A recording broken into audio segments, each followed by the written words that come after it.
Welcome, welcome, welcome to Christian Networking Entrepreneurs.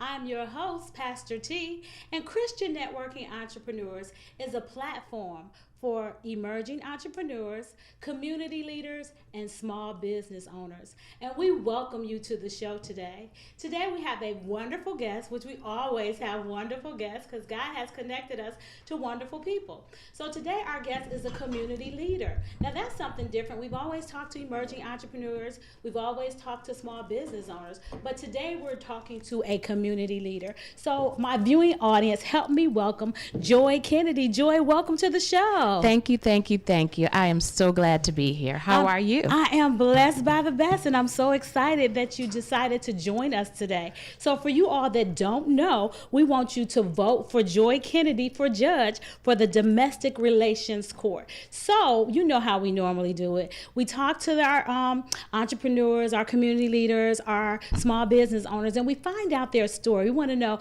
how did you get to where you are today? So the first question on the table, Joy, is tell us a little bit about yourself. How did you get to where you are today? Well, I hope you have time. I got time. Hope you have we got time. about an hour. We got about an hour. Ooh, no problem. Well, born and raised right here in Cleveland, Ohio. I am an East Sider. I grew up in East Cleveland, attended East Cleveland City Schools, Roselle Elementary School, Kirk Middle School is what it was called at the time, and Shaw High School. Graduated from Shaw High School in 1991.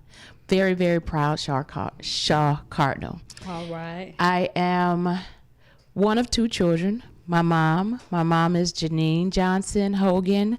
My dad is James Johnson. Okay. And my brother is James Johnson Jr.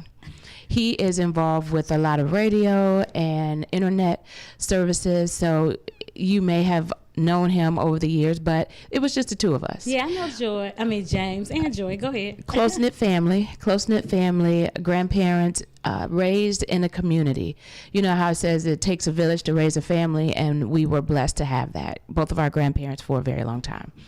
I graduated from Shaw, and I went to college. I went to a HBCU, all right, Hampton. Historically black college, woohoo! Hampton University, that's my home by the sea. I went to Hampton, and I majored in social work.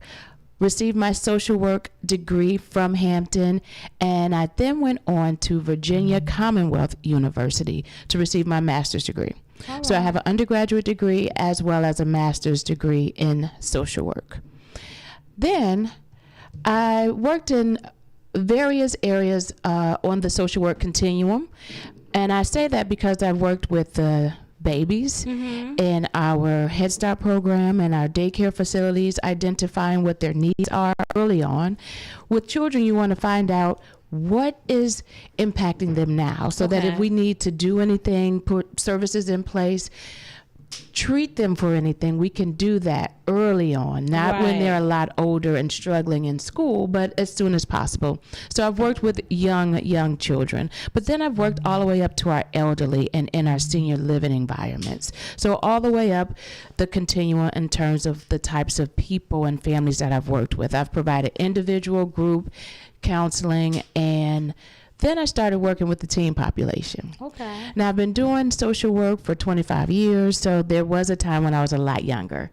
And at that time, they wanted me to work with the teen population. Working with the teen population was very gratifying at the time, and I was able to connect with them.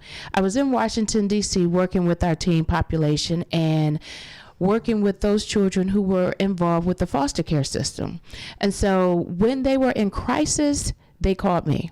Okay. This is back in the pager days. So I would get a page saying, come here, go there, this child has run away, let's go find them. This child is in crisis, having trouble communicating with their foster family, having trouble with their biological family, and we need you to come provide an intervention. So when you say they would call you, the agency would reach out to you? The agency, the family, and sometimes the children when they were in need. All right. So I would go and do the services that we were rendering, but I would also go to court with them. And it was important to go to court with them because they had an attorney and they had someone that would speak on their behalf, but that person wasn't in the trenches with them. That person wasn't receiving those phone calls. That person was not diffusing situations. So I thought, well, as the social worker, let me go and let me tell the judge what's going on and let this judge know that they are ready to be reunified or that they are not, whatever the situation was. But the judge didn't want to hear from me. The judge wanted to hear from the attorney. And after going before judges and feeling as if I wasn't being heard on a number of occasions, I sat back and tried to figure out what I could do to change it. Okay. Change is important. You have to be an agent of change. And so thinking of what I could do, I decided I'll go back to law school. I'll come back before this judge. I will be a better advocate for my clients because I'll be a social worker and an attorney. And as an attorney, they would have to listen to me. So that's what I did. I went back to law school. I got my Juris Doctorate degree here in Cleveland at Cleveland Marshall College of Law. I received my Juris Doctorate degree, and my plan was to go back before those judges and be that advocate for our families and our children. I love that. I love your story, Joy. Joy, I've known you for years, and I never knew that was the motivation behind it, right? Absolutely. So I remember when you were in high school and you graduated from high school Yes. and then went away to college and was doing the whole social work piece. And then I remember when you went to law school to become an attorney, but I didn't know the why behind it. And that just gives your story that much more validity Yes. and that much more punch because as a judge, when you become that judge in the domestic relations court, you can understand the social worker's point of view, you can understand the attorney's point of view, and you can understand the children because you work so closely with them. Absolutely. And that's important.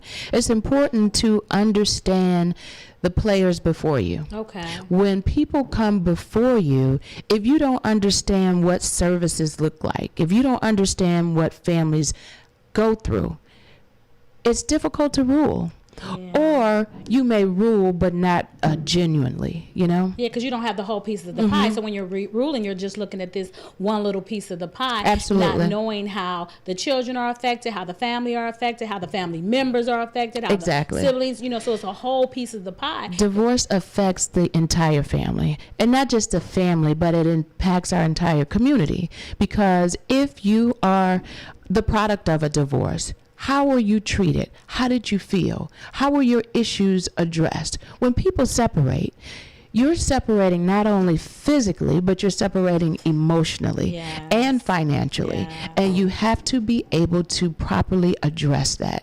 And that's something that we want to see in domestic relations court. That's amazing. That's absolutely amazing. We haven't even got into vote for her yet. We still finding her background and her history. Okay, so you went to school for social work. You finished that. Then you went to school for to be an attorney. So Yes. then now what are you doing? How old are we around about now? Well, we were still in our late 20s, early 30s, All so right, we have okay. a few more years to Okay, go. okay.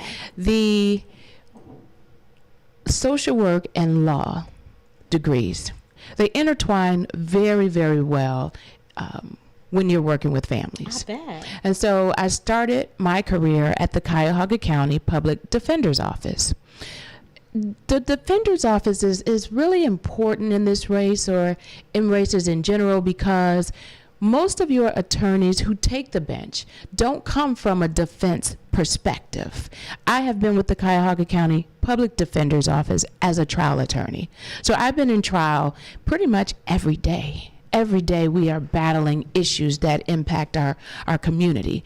I spent a lot of our time, or a lot of my time, in our office working with our abuse, neglect, and dependency docket. And that's the docket where the parents need representation, and I represented parents who were fighting for custody of their children. They're fighting over child support issues, over custody, over visitation, wanting to be the parent, but being told that for one reason or another, they have done something that would not suggest that they should be in that parental role. Okay. And so I have to listen to my parents and argue on their behalf and work with those social workers. But see, working with those social workers was different for me because I know what to to look for. Yes. I know what I did when I had children who were facing those issues, and when I worked with those parents who had those issues. Right. And so that was very, very, very important. But those are the kind of cases that we also deal with in domestic relations court. And I don't want to jump ahead, but family matters are what are addressed in domestic relations court, which is our family court here in Cuyahoga County. So I worked with that abuse, neglect, and dependency docket at the public defender's office. But I did more at the public defender's office. In addition to that, I represented juveniles with delinquency matters. Okay. Delinquency matters that oftentimes stem from family matters. When there are issues going on that are unaddressed, that oftentimes leads us to the delinquency as well as the criminal justice system. And it's ironic that you would bring that up, because when you talk about that, we see that in ministry as well, right? So we see a child stealing from the store, and they're saying, oh, this is a bad person, they're stealing, they should know better than stealing, but they don't know he has 3 siblings at home who are They don't hungry. know why. They're hungry. And this older brother who is 12, 13 years old can't get a job. Only thing that he knows is to go to the store, get something so my brothers and sisters can eat. I've seen it. I've seen it many times. And so, again, we're talking about those behaviors stemming from other familial situations. And so I've represented those juveniles. And even with the juveniles, we have a system that is designed for rehabilitation. And so that has always been our goal with our juveniles. I represented adults in our criminal matters, from our misdemeanor offenses all the way up to our highest level felony offenses. So again, I've been in the courtroom. I've been practicing for 15 years. I've seen so much from both ends and both avenues. And so the domestic relations court judge, the one who's there now in the seat, is retiring. Okay. And they need someone to fill that seat. And that is when I decided that our community needs someone who is hardworking, someone who is compassionate, and someone who's fair, someone who understands family matters, someone who cares. And that's me, Joy Kennedy. It is you, Joy Kennedy, and I'm so excited. You know what? I have my phone in front of me today. So, you know, we don't normally take questions because I don't always have my glasses on. But for the Facebook viewing audience, if you have any questions for the judge candidate, please put your questions in and I will ask her for you. So we have a few people that are watching right now. So if you have any questions for elect Judge Joy Kennedy, we will actually try to address those questions here today. So I'm really excited to know about your background. So you're married with children. I am. We are actually approaching our 14th year of marriage. I am very, very excited about that because marriage isn't easy. It's not easy, especially in this day and age and the things that are going on in our society. And I know that it takes a lot of work to keep a marriage together. So that certainly tells me that if anyone comes before my desire, which is to be the judge in domestic relations court, if anyone comes before that court, they have already gone through the why did we get married and why do we not want to be in that situation anymore. And so that's important. Yeah. But I have been married, it's going on 14 years, to my lovely or wonderful or handsome husband, Antoine All of the above. Kennedy. All of the above. Antoine Kennedy. He is an entrepreneur. He is working with the Cleveland Municipal School District right now. He enjoys working with children, and he also enjoys cooking. Okay. And I enjoy eating. And that's a great pair. A match made in heaven. Exactly. We do very well together. I also have 2 young boys. They are Isaiah, who is 11. He'll be 12 next week. And Austin, who is 9 and will be 10. Okay. In a couple of weeks. They are beautiful boys. They are well behaved and well intentioned and very inquisitive for their ages. So my young Austin is asking every day, "Are you going to another meeting, Mom? Can I go to the meeting?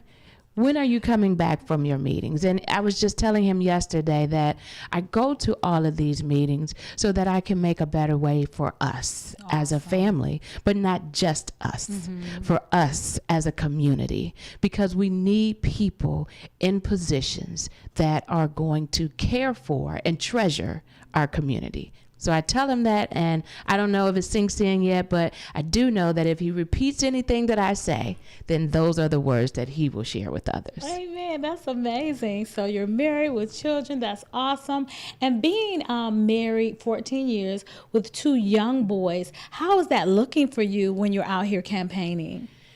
It is crazy. if we can put it in Let simple the truth terms. be told. It's That crazy. is the truth. But a strong marriage is important. And so we sat down and we talked about, is now the time to run? We agreed that it was. We Okay. agreed that together, if we work together, we can make sure that all aspects of our lives are still maintained. We're talking about homework. The boys have homework every night. They must read. Reading is very, very important.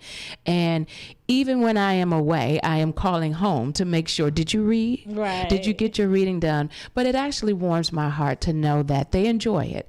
This morning, they read in the morning. They read every morning, 30 minutes in the morning. You read in the evening, but you also complete your homework assignments. So this morning, my son Austin is reading, and I just hear his giggle. I hear his laugh. He's laughing at what he's reading in his book. Okay. And I asked him, what was so funny? What are you reading about? And he tells me, and I have no idea of what he's talking about. But the fact that he enjoys reading and he's laughing because he's reading and not because he's watching a video or playing a game, it warms my heart. And it's good to know that we are keeping them engaged even when we're both very busy. That's awesome. And I love the fact that you have them read for 30 minutes a day, because readers are leaders. We've always been taught that, coming up, that readers are leaders, and it's important to like to read because that's where the details are. The devil is in the details. And being an attorney, I read a lot. I used to read more for pleasure, but not so much anymore. I would go to the bookstore and grab 2 or 3 books at a time and be excited to find out what that plot entailed. But right now I'm reading a lot more legal reading so that I can stay on top of what's going on in our community. and that's very important. So that's you in a nutshell. Anything you want to share with our viewing audience before we go into this journey leading up to Judge? Well, I would like to say I was finishing up just talking about family. So we decided that we would run because it's not just me running. It's us. It's my boys. It's my husband. It's my parents and my parents and on both sides, his parents, my parents. Everyone is pitching in, and I am so grateful for that. I am so grateful to have people with me every night as I go out on this trail. I'm so grateful that I can call home and things are taken care of there, and that we can reach out to our fraternities and sororities and get help even from those people, because together this village can make a change. Yes, and we're excited about the change that you're going to make. So we know a little bit about you. You went to Shaw High School. Yes, Mighty Cardinal. You went to a HBCU, Historically Black College. The real HU. Then you also went back to school to get your law degree. And all of that because as a social worker, you've seen that there was some gaps in the system. Absolutely. We need to empower our social work village. They need to know that they have the support when they go to court. Okay. I didn't feel that way. All I right. did not All feel right. that way. And I felt that the only way to do it was to go back and get that law degree. Okay. I think it was an empowering piece for me because I won't say no one, but I felt like I wasn't heard Okay. without it. Okay. And so being that voice makes a difference. Yes, it does. And my desire is to make a difference in someone's life. And I try and do that each and every day. That's awesome. So as the Cuyahoga County Public Defender, when you were at the office, you talked about working with the abuse, neglect, and dependency. And what other departments did you work with while you were there? That's in our juvenile division, the abuse, neglect, and dependency docket. But I also worked in our felony division. Okay. And in that felony division, that's where we represented individuals who are charged with felony offenses. And it can be low-level felony offenses all the way up to the highest, which includes our rapes, our robberies, and our murders. And again, a lot of the issues that land themselves before the criminal court stem from family matters. So another piece that I'll share with you is that in 2008, I lost a very, very close gem, my grandmother. My grandmother was my heart and my soul, and I was that to her as well. At least that's what I want to believe. I was her only granddaughter. And when I came back to go to law school, she was in a nursing home. She was dealing with Alzheimer's. Right. And as a patient in a facility, you need an advocate. Yes. So, of course, I was her advocate. I would go to her nursing home in the evenings after law school. I would braid her hair. I would feed her. I would bring her clothes. I would take her clothes home and wash them. I would meet at those care coordination meetings as well, because she needed an advocate there. But then her medical condition continued to decline. And when it began to decline, it was difficult for the family. Yes. It was difficult. She only had one son, which is my dad, only one granddaughter, and only one grandson, my brother and I, as her grandchildren. And so, as her advocate, I had to do what I felt was important for her. When she passed away, we realized that she didn't have the important documents that she needed.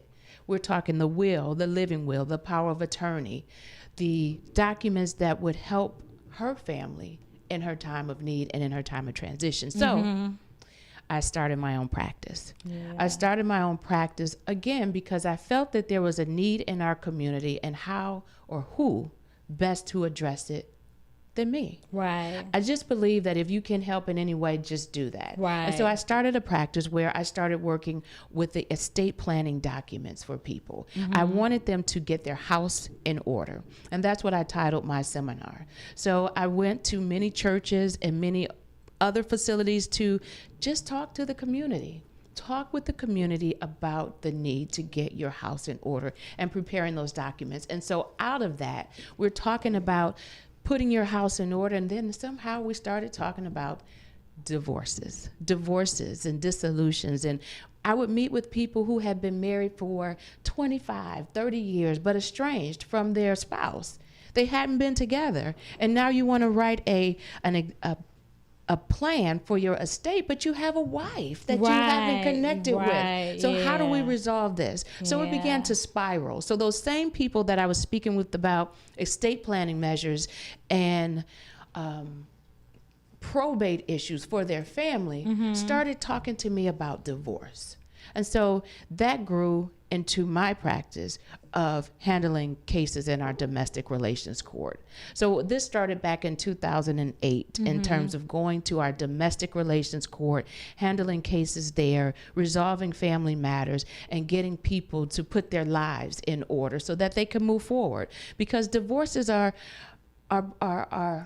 very emotionally charging situations. And our families, our individuals, they separate sometimes because they don't want to go in front of the court and deal with those matters. They would rather be separated for 15, 20, 25 years than to go and deal head on with the issues that you need to deal with in domestic relations court. So that's where I started dealing with domestic relations issues back in 2008. And so since then, I've handled so many cases in that court, resolved so many matters for families in domestic relations court. So I've been in front of that court for many, many years. I've been practicing there. I've been resolving cases. And once I realized that there was an open seat there, again, as I've done in the past, I've saw a need, sought after it, and gone for it because they need someone to bring diversity to the bench. Amen. And diversity doesn't mean color alone. Someone with different ideals, different thought patterns, different training, and different backgrounds. I have been trained to resolve family matters. Trained. I didn't just wake up one day and say, hey, I want to be a judge. I've been putting in the work for all of my years. I have been trained as a social worker. I've been trained as an attorney. And I've wed those two throughout my career. Yes, and you've done such an awesome job. I know personally you've done paperwork for my family with the living will, the trust, the medical power of attorney, and all of those things. Yes. So we appreciate the work that you've done in the community, right? Yes. And I love the fact that you see that there's a need and you be the answer. You Absolutely. know, so many times we're looking for an answer. Not once do we say, you know what, I can become that answer. You have to, and you have to reach out to those that you know in the community. So I've talked with many attorneys who practice in that particular area before I just jumped in there. I've taken many classes in terms of continuing legal education classes. And it even got to the point where I started teaching continuing legal education courses that are sponsored or through the Guardian Ad Litem Project, Right, which is through the Cleveland Metropolitan Bar Association. I taught a class on cultural competence and working with families in our juvenile as well as our domestic relations court. It's so important to know what you're working with or what issues will come before you. And they're important because you will encounter so many different backgrounds, Right. so many different challenges to who you are. And we have to be cognizant of our prejudices, because if we are not, we can terribly impact our families. And so I've taught those courses, I've taken courses, I've worked in that court, I've conferred with the attorneys who've worked there, I've joined legal groups just so that I can stay abreast on the changing laws and be prepared when I practice not only in that court, but in any court that I practice in. And that's amazing, because the whole diversity piece, I love when you said that diversity is not just the color of our skin. Absolutely Diversity is our ideals, our thoughts, our prejudice, our life experiences, everything that we bring to the table. And as a judge, I think it's very important that you be able to separate your personal experience, no matter how great they are, from the people that are sitting in front of you, because everybody's experiences is different. So somebody that comes from a quote unquote good home and the way that they act out, somebody that was raised in foster care, it would look totally different. Absolutely. And the family dynamics are so important. If you haven't been engaged in various activities in the community, professionally, educationally, then your vision can be skewed. Yes. It can be skewed. Yes. And as I shared with you, I've worked with our babies and with the population. So parents who have babies have a entirely different need or issue before the court than parents who have 17-year-olds. True. They're different, especially when you're talking about visitation. When you've worked with those families, you've heard their issues firsthand. You've heard their issues firsthand. And we also know that even when you are going through a divorce and you're coming through the court and you have other family matters that have been working throughout your marriage that are pressing. It could be caring for an aged parent. I've worked with that population as well. Yeah. I've spent time with our hospice of the Western Reserve, working with those patients who are dealing with divorces, even then, who are dealing with estate planning issues, even then. It doesn't stop. Divorce doesn't have an age. That's so true.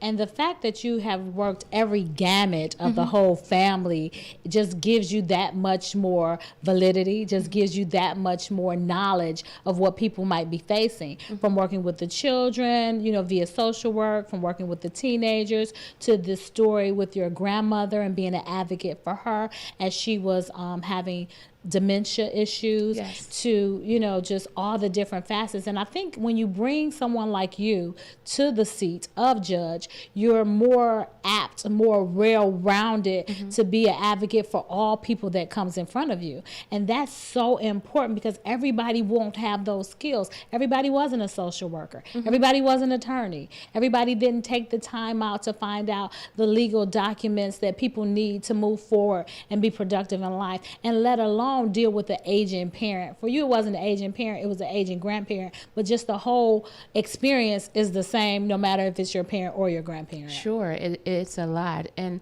I do want to add that the social work background is very unique in terms of what I bring to the bench. But social work doesn't always mean that there is a problem. True. Right? Everyone doesn't need counseling. True. Everyone doesn't need services for alcohol or drug addiction. Everyone doesn't need that. But what I have, though, is the ability to resolve these matters in an efficient way. You want someone who has that eye and that ability. Because in domestic relations court, there aren't just the social work issues, right? You have bigger issues. You have money. You have the money. And you have people with a lot of money that are wondering, how do we divide this up in a fair and an equitable way? Right. And having handled those cases, I've had to deal with that.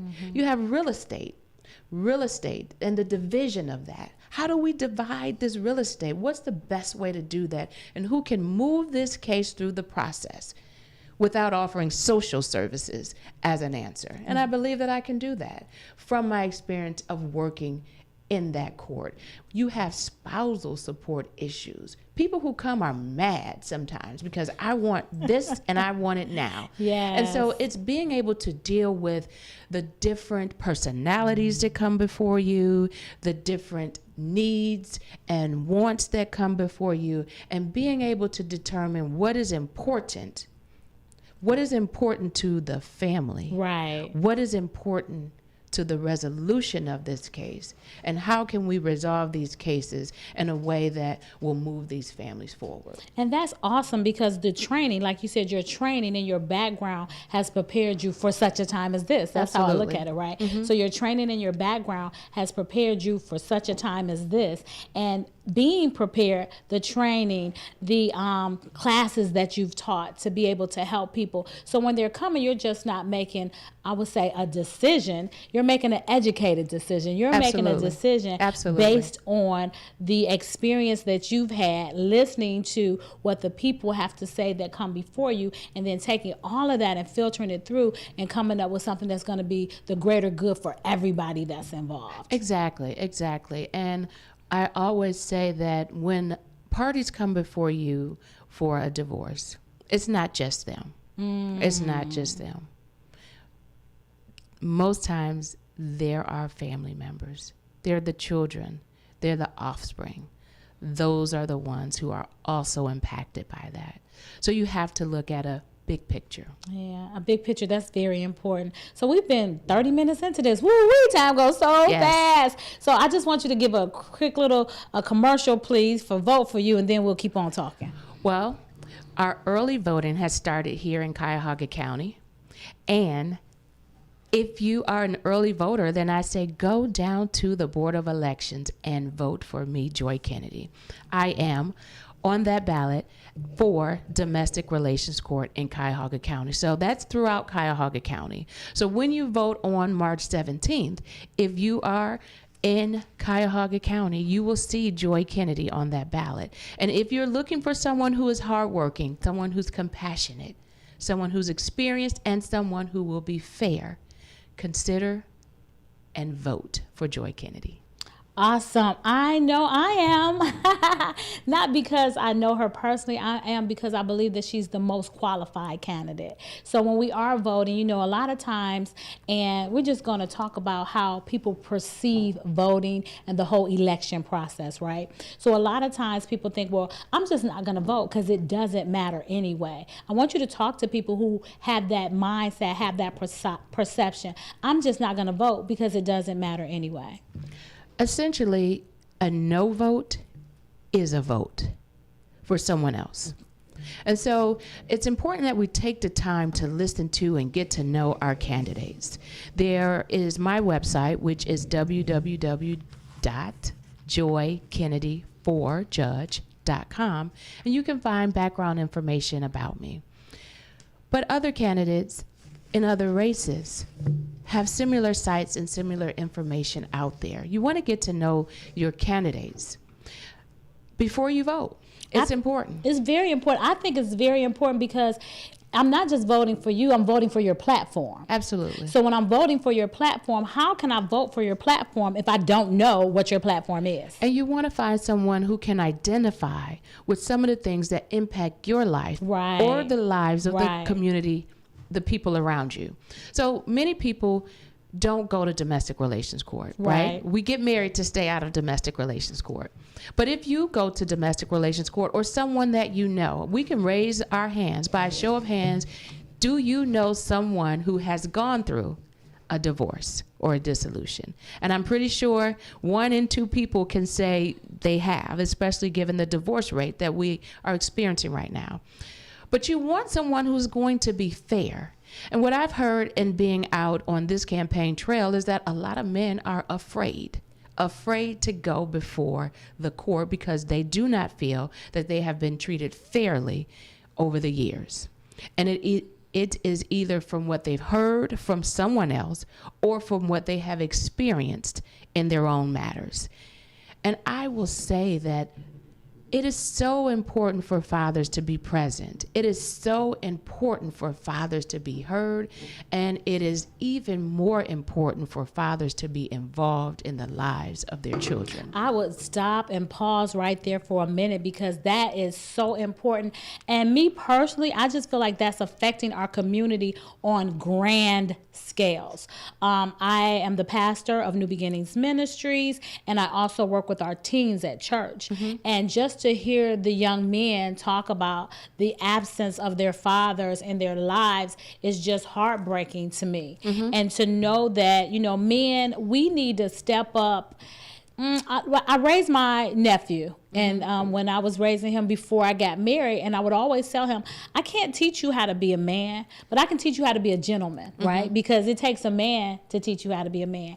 And with that being said, even if they're not your quote-unquote children, just to be a father figure in a boy's life right now, it could just change his whole trajectory.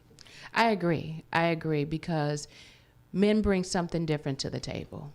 They can identify differently with men. I am blessed to have a husband and a present father, very present. He is very engaged with his children, and I can respect him wholeheartedly for that. But we want to make sure that other men are involved as well. And the fear, though, from a lot of men is the child support. Yeah, because you said men feel like they're not being treated fairly when they come to the domestic court system. So go ahead. And you have to listen to that, to hear that. Some others may say, that's not fair. We treat everybody equally. But if someone is telling you this, they're telling you what they feel. And you don't want people to leave this court feeling as if they are treated unfairly. I think it's important to listen to the people that come before the court. So what I would like to do, if elected as judge, is to make this court much more family friendly. Family friendly. Educate, and educate. In order to have someone to communicate with you, you have to educate them. Yeah. Don't feel afraid. Don't be scared. Don't feel like the hammer is going to come down on you. Because when we talk about the laws that govern our cases, they should be equal. They should be equal. They should equally impact our mothers as well as our fathers. Mothers and fathers should both care for physically. I'm not talking financially, but physically care for our children. Yeah. And so when we both do that, mothers and fathers, yes, and we both contribute financially, we will have a much better and well-rounded child. Yeah, and that's important. So those, okay, I know we talked about the domestic relations court, and divorce is one of the things that you would Yes. hear. Child support is one of the things that you would hear. What are some, custody? Yeah, so this is our family court. Okay. Family court, titled our domestic relations court, handles those issues regarding those family matters. Okay. So for clarity purposes, domestic relations is where people are going for their divorces, their dissolutions, their separation agreements. So when you have parents and they have children, but they are not married, then that matter is handled in our juvenile court. So this is for those families who are now experiencing crisis in their marriage, and they're looking to resolve or dissolve their marriages, and you go before that domestic relations court. Okay. So if you're not married, you go to the juvenile court. That's where those matters are handled. And those matters are the kind of cases I handled in our abuse, neglect, and dependency docket. Okay. So for those families, because they weren't married and they were dealing with additional issues of abuse, neglect, or dependency in the juvenile court. Well, that's good. I got some clarity here today, so I learned something. I love to learn something every single day. Absolutely. And what I want to add, though, is about domestic violence. Okay. So for clarity purposes, domestic violence is a criminal matter, Okay. typically. Now, there are some issues that will come before the domestic relations court when you're dealing with those married relationships. But if it is a straight up crime and it is domestic violence, that is a criminal offense that is handled in our criminal court. Okay. There are some issues that are handled in domestic relations court relating to those domestic violence situations, but our criminal matters are handled in our criminal court. And so I want to be clear on that. Yeah. If there is a domestic relations or domestic violence issue that occurs involving some families involved in that court, it may come before that court initially. But if it is a criminal offense, that matter is then handled in our criminal court. So when those kind of cases come up in the domestic relations court, you hear the initial. There are magistrates or judges who hear some of the initial matters, but if it is a criminal matter that must be prosecuted as a criminal offense, that goes to our criminal court. All right. I love it. I love it. I hope y'all learned something today. I learned something. I didn't know that. I thought any family matters will be taken care of in domestic relationship court. But if it's criminal, it goes into the... That is correct. Okay. That is correct. That- But we have domestic violence situations in our marriages. I don't want to negate that. I don't want to forget that. And I don't want to misspeak as it relates to that. When those matters arise, they may come before the domestic relations court, but our criminal matters are handled in our criminal court. All right, that is good to know. Good to know. As you all know, we're here today. Our guest is Judge, soon to be, Joy Kennedy. She's running for judge for the Domestic Relations Court. And our conversation today is just getting to know her platform, what it is she believes, what she stands on, and her history, so we can have a better understanding of who we're voting for. Yes. And we was just talking about the importance of knowing the candidate's platform. She gave her website, which is Joy Kennedy for Judge, not the letter for, the FOR Judge .com.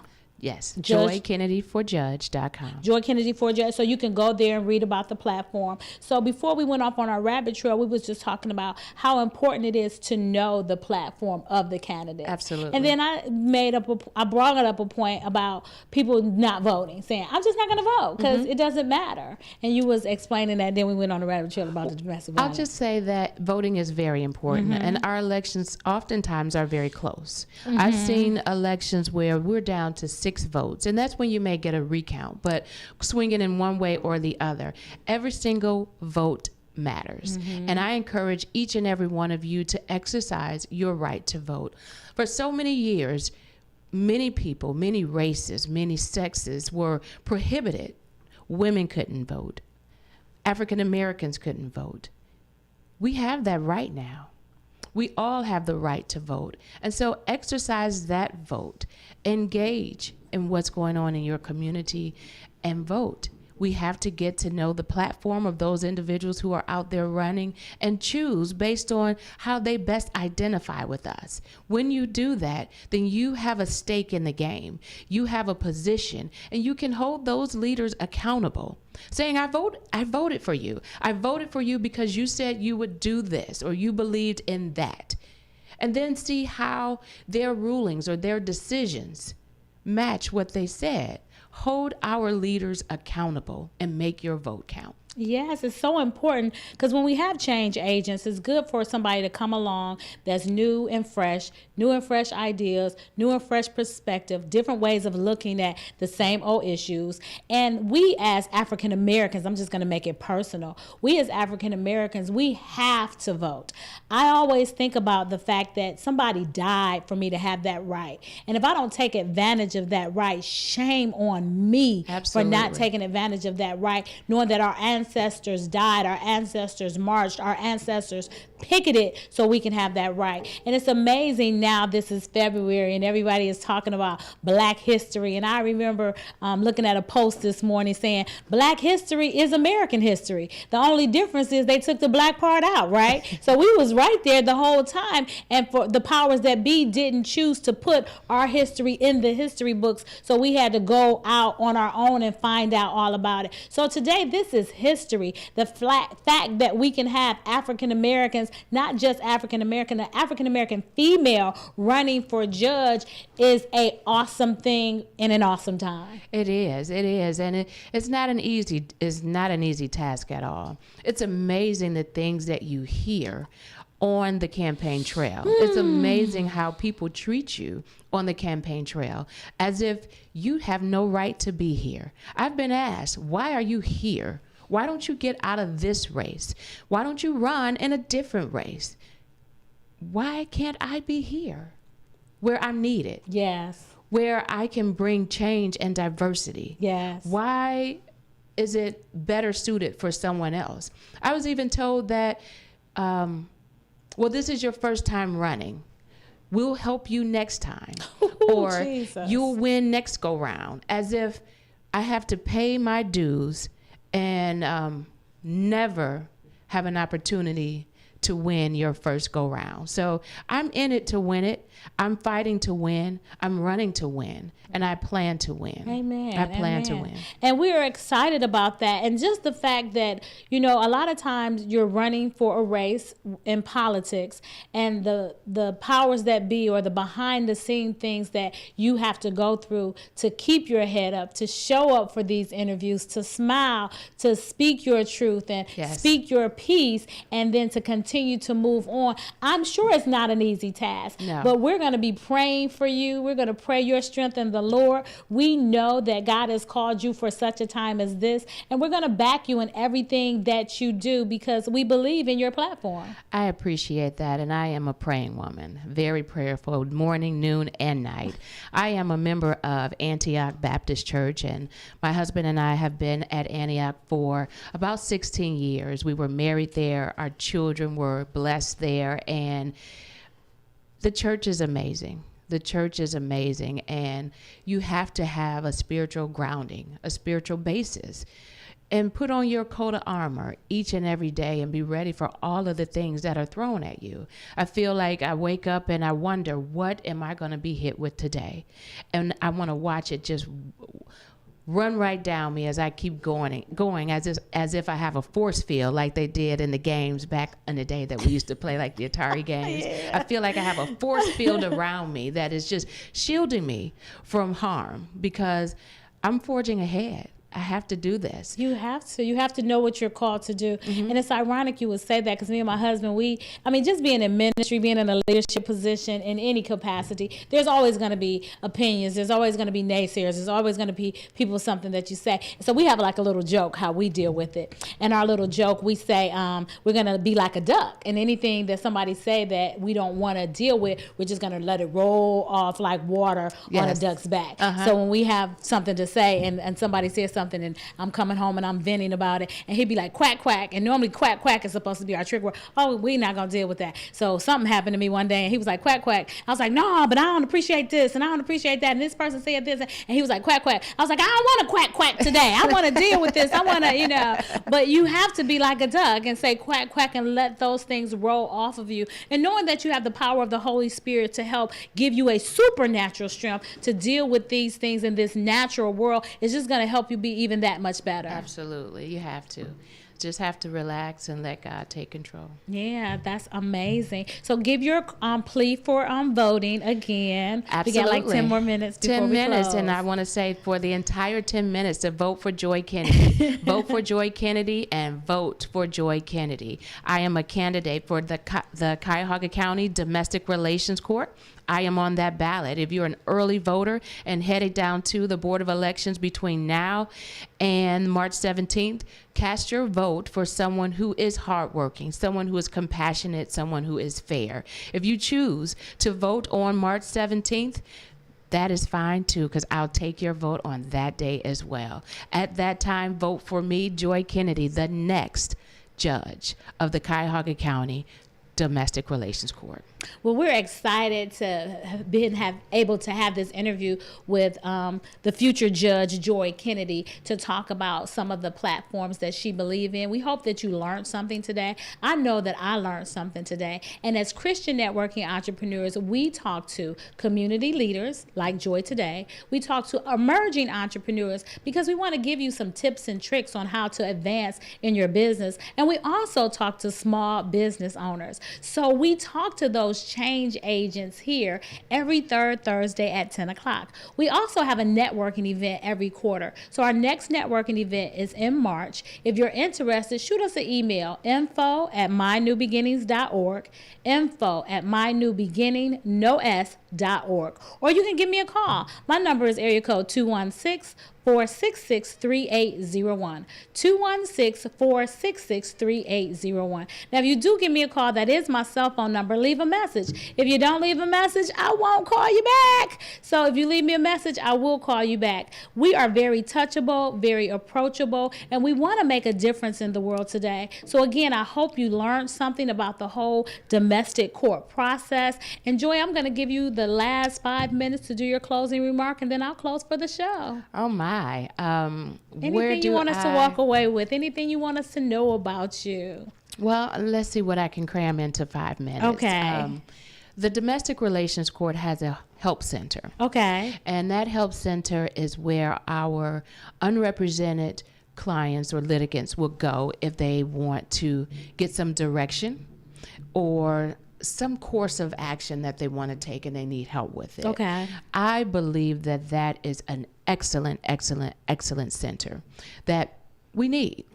And I want to enhance that if elected to the bench. Okay. I want to enhance the help center because a lot of people cannot afford to pay for an attorney. I was just going to ask you, so the help center, give us a little more background about it. And so when you go to Domestic Relations Court, you can represent yourself. Okay. You can print forms offline, but you may have questions.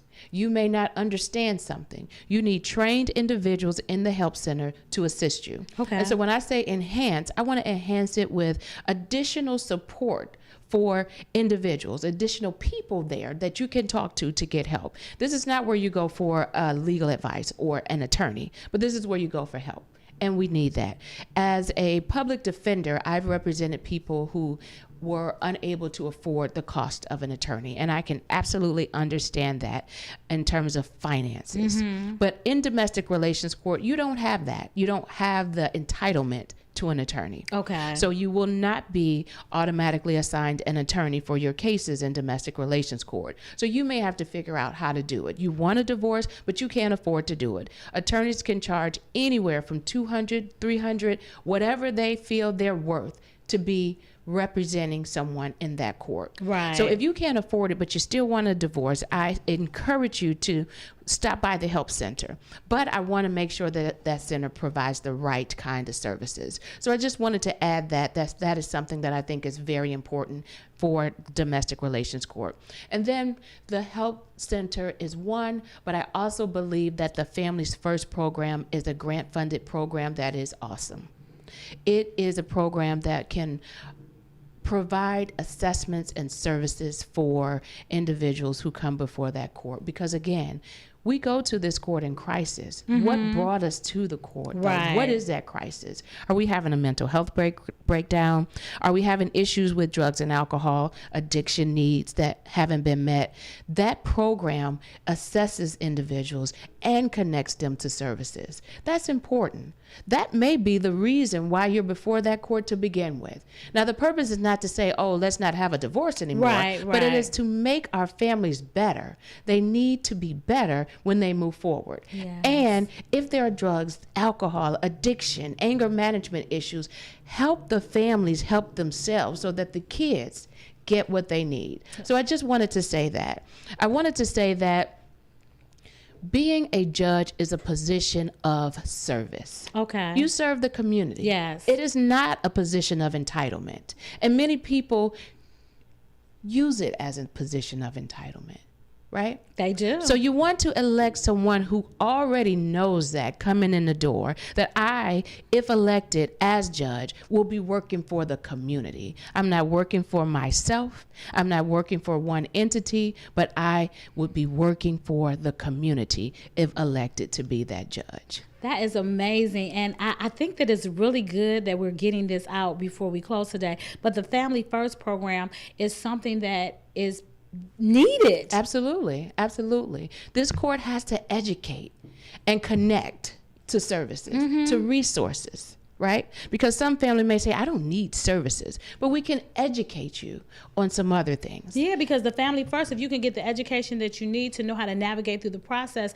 then you may even not need to go through a divorce or delusion or what have you. And then with the Help Center, if you do decide, okay, yes, this needs to stop, we're not going to go on in this vein any longer, but the Help Center, so you can be educated with the tools and the resources that you need so you can move forward in an educated manner that's going to help you and your family. Absolutely, absolutely.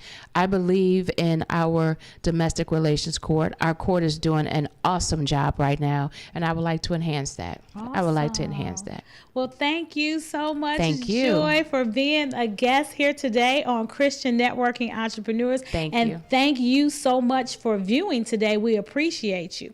So again, I'm Pastor T, representing New Beginnings Ministries. Our outreach is Christian Networking Entrepreneurs. And Christian Networking Entrepreneurs, we have this platform here on KAZ Radio TV where we come once a month and we talk to a small business owner, we talk to an emerging entrepreneur, or we talk to a community leader like today. We also have a networking event that we hold quarterly. So the next networking event is March the 26th at the Garfield Heights Library. It'll start at 6:30 and it's over at 8:30, and all are welcome to come. So we'll have some information about that. If you want to call us about being a guest on the show, being a sponsor for a networking event, or being a vendor at a networking event, we welcome you to contact us. You can shoot us an email at info@mynewbeginning.org, info@mynewbeginning.org, or you can give me a call, area code 216-466-3801.